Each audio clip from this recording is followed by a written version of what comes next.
ரசிகர் மன்றமாக இருந்த போதும், நற்பணி இயக்கமாக இருந்த போதும், மக்கள் இயக்கமாக இருந்த போதும், இன்றைக்கு தமிழகத்திலேயே ஒரு மிகப்பெரிய சக்தியாக இருக்கக்கூடிய நம்மளுடைய தமிழக வெற்றி கழகமாக இருக்கும் போதும் கடந்த 30 ஆண்டுகளாக தளபதிக்காக உழைத்துக் கொண்டிருக்கக்கூடிய உங்களுடைய மாநாள் விழா ஒரு எப்படின்னு பாத்தீங்கன்னா, தொழிற்சங்கத்துடைய முன்னோடி, பகுத்தறிவாளர், பொது உடைமைவாதி, இந்தியாவில் முதல்ல மே தினத்தை கொண்டாடி அறிமுகப்படுத்தக்கூடிய ஒரு விடுதலை போராளி, அப்புறம் தொழிலாளர்கள் உரிமைக்காக போராடியவர்.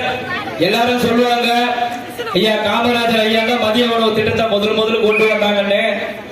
சென்னையில மதிய உணவு திட்டத்தை கொண்டு வந்தவர் ஐயா சிங்காரவேலர் அவர்களுக்கு இந்த இடத்துல விழா எடுப்பதை நாங்கள் எங்களுடைய தமிழக வெற்றி கழகம் சார்பாக மிகவும் பெருமை கொள்கிறோம் என்பதை இந்த இடத்துல தெரிவித்துக் கொள்கிறோம். அவர்களுக்கு ரொம்ப நன்றி. ஏன்னா மீனவ மக்களுக்காக கிட்டத்தட்ட 15 ஆண்டுகளாக தொடர்ந்து குரல் கொடுக்கக்கூடிய ஒரு தலைவர் நம்மளுடைய தளபதி அவர்கள் மட்டும்தான்.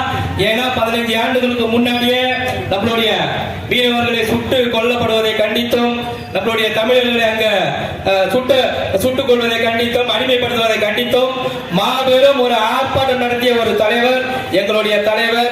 இங்க நீங்க மதுரை மாநாட்டில் பாத்தீங்கன்னா, இந்த கச்சத்தீவை தாரவாத்து கொடுத்தது இந்த திமுக கருணாநிதி குடும்பம். ஆனால் மதுரை மாநாட்டில் எங்க அண்ணன் கச்சத்தீவை பத்தி பேசுறதுமே அதுக்கு மறுநாள் அங்க இருக்கக்கூடிய இலங்கை அதிபர் அந்த கச்சத்தீவை போய் பார்வையிட்டார்னா அதுதான் தளபதியுடைய வார்த்தைக்கு உண்டான ஒரு பவர் என்று இந்த இடத்துல தெரிவித்துக் கொள்கிறோம். சாதாரணமா சொன்னாரு கச்சத்தீவை மீட் பண்ணு, மறுநாள் பக்கத்துல இருக்கிற ஒரு நாட்டோட அதிபர் போய் அந்த கச்சத்தீவை பார்வையிடுறாருன்னா திருப்பியும் நாங்க உங்களுக்கு சொல்றோம், எங்கள் தளபதி ஆட்சிக்கு வந்தார். ஏன்னா ஏற்கனவே இந்த இடத்துல ஐட்ரீம்ஸ் மூர்த்தி நீங்க எல்லாம் ஓட்டு போட்டிருப்பீங்க, ஓட்டு போடும் போது பார்த்திருப்பீங்க. அதுக்கப்புறம் யாருன்னா பார்த்திருக்கீங்களா? இங்க தியேட்டர்ல போனா கவுண்டர்ல உட்காந்து இருப்பாரு. அவர் நம்மள சொல்லுவாரு பிளாக் டிக்கெட். நாங்களே எங்க படத்துக்கு 900 ரூபாய் கொடுத்து நாங்க அவர்கிட்ட பிளாக்ல வாங்கிக்கிறோம். உண்மையா தினேஷ்? நாங்க வாங்கிருக்கோம் 900 ரூபாய் கொடுத்து அவர் பிளாக்ல டிக்கெட் விற்பாரு. அவர் சொல்லுவாரு எங்களை பிளாக் டிக்கெட். உண்மையிலே சொல்றோம், ஒரு ஐஸ்கிரீம் ஒரு கூட்டோட ஒரு எம்எல்ஏ ஆயிட்டா தொகுதி பக்கம் மக்களை சந்தித்திருப்பாரு. ஐட்ரீம்ஸ் பேரை ஏமாந்து நீங்க ஓட்டு போட்டீங்க பாத்தீங்களா? உங்களுக்கு எல்லாம் 5 வருஷம் சிறப்பா வச்சு சேர்ந்த ஐயா ஐட்ரீம்ஸ் மூர்த்தி அவர்களே, இந்த வாட்டி நீங்க இது உள்ள வந்தீங்கன்னா இங்க இருக்கக்கூடிய மக்கள் உங்களை புறக்கணிப்பார்கள் என்பதை இந்த இடத்துல நாங்கள் சொல்லிக்கொள்ள கடமைப்பட்டிருக்கிறோம். அப்புறம் நம்ம ஜெகன் சொல்லும் போது சொன்னாரு, எல்லாருக்கும் 2000 ரூபாய் போட்டாங்க, 5000 ரூபாய் போட்டாங்கன்னு. தினேசம் சொன்னா போல கிட்டத்தட்ட எனக்கு தெரிஞ்சு எங்க அப்பா கூட கேட்டாங்க, திமுக ஒரு 10 ரூபாய் பணம் கொடுத்துருக்குமான்னு. சொம்ப வச்சுட்டு அண்டாவரத்துல போறோம்னா அவங்களாம் காசே கொடுக்க மாட்டாங்க. நானும் பார்த்தேன், பொங்கலுக்கு 3000 ரூபாய் எதுக்கு கொடுக்குறாங்க? ரைட்டு. இப்போ 5000 ரூபாய் போனோம் காலையில, நைட்டு டக்கு டக்கு டக்கு டக்குன்னு எல்லா அக்கௌண்ட்லயும் வருது. யாருக்கு பயந்து? எடப்பாடிக்கு பயந்து இல்ல, எங்க அண்ணன் வருங்கால முதலமைச்சர் விஜய் அவர்களுக்கு பயந்து அந்த பணத்தை போட்டாங்க. சரி 3 மாசம் பணம் போட்டாங்க, ஓகே. அதனால 2000 பார்த்தா கோடைக்கால சிறப்பு சலுகை. சரவணா ஸ்டோருக்கே தப்பு கொடுத்துக்கிறாரு நம்ம முதலமைச்சர் அவர்கள்.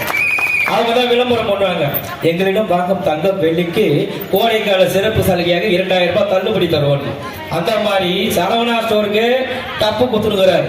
அதனால சொல்ற மக்களே, திமுக 1000 ரூபாய் கொடுக்குதுன்னா உங்ககிட்ட 5000 ரூபாய் திருட போறான்னு அர்த்தம். கரெக்டா? திமுக 1000 ரூபாய் உங்களுக்கு பணம் கொடுக்குதுன்னா, ஏன்னா அவங்க கொடுத்த வாக்குறுதிலாம் அந்த மாதிரி. ஒருத்தர் சேப்பாக்கத்துல செங்கலுக்கு போய் நீச்சாரு. இப்போ அந்த செங்கலுக்கு அவர் அடிக்கிறதுக்கு அந்த சேப்பாக்கம் தொகுதி மக்கள் தேடிக்கிறாங்க. யாரு? நம்ம ஐயா உதயநிதி. அவர் சொல்றாரு, கொள்கை இல்லாத கூட்டம் ஏதோ பூச்செடிட்டு கொண்டு இருக்கிறதா. நாங்கள் கொள்கை இல்லாத கூட்டம் தான், ஆனால் உங்களை மாதிரி கொள்ளையடிக்க வந்த கூட்டம் கிடையாது எங்க கூட்டம். இதே மீட்டிங்க திமுக போட சொல்லுங்க, 200 ரூபாய் பணம் கொடுக்கணும், ஆம்பளையா இருந்தா ஒரு குவார்டர் வாங்கி கொடுக்கணும், லேடிஸா இருந்தா ஒரு டெம்போ டிராவல் வைக்கணும், வீட்டில் இருக்கிற தூங்குற ஆயாவெல்லாம் கடத்தின்னு வரணுமா? இதெல்லாம் பண்ணி தான் கூட்டம் நடத்துவாங்க. ஆனா எங்க தலைவர் மதுரையில விக்கிரவாண்டியில ஒரு மாநாடுன்னு அறிவிச்சாரு. 10 ரூபா பணம் கொடுக்கல, ஓட்டு கோழி பிரியாணி கொடுக்கல. கிட்டத்தட்ட 18 லட்சம் பேர் வந்து ஆதரவு தெரிவித்தாங்கன்னா அதுதான் எங்க தலைவர். அந்த போர்ட்ல எல்லாம் பார்ப்பேன் நிறைய இடத்துல நம்மளுடைய எம்ஜிஆர் அவர்களுடைய கொடியெல்லாம் பார்ப்போம், எம்ஜிஆர் படம் எல்லாம் போட்டிருக்கோம்.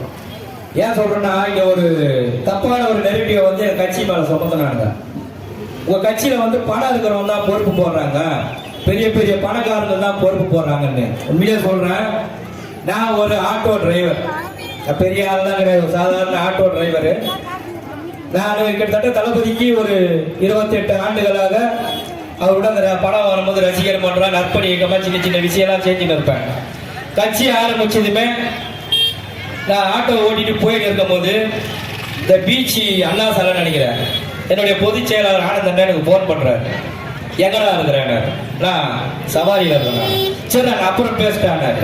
இல்லை நான் சொன்னேன், நீ 3 மணிக்கு மத்தியானம் படை ஒரு ஆபீஸுக்கு வாங்கினாரு.